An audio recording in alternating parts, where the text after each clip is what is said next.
è chiaro che più si va verso il 100 è più difficile guadagnare un punto percentuale, perché ci sono sempre eventi che possono capitare. Io ho parlato della puntualità percepita dal cliente, quindi non quanto è puntuale Trenitalia, ma quanto concorre all'arrivo del treno per cause diverse, che possono essere l'infrastruttura, possono essere eventi meteorologici, quindi capite che guadagnare fino al 100% è un percorso sempre più difficile.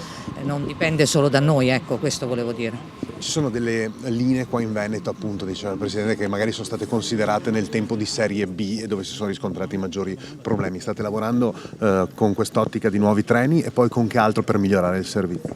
Molto spesso si avevano magari treni che giravano vuoti e quindi risorse sotto certi aspetti sprecati. Adesso si sta facendo una ricognizione in modo da aumentare le frequenze e le capacità in termini di posti offerti dove serve e magari ridurre dei servizi nelle zone in cui non c'è domanda.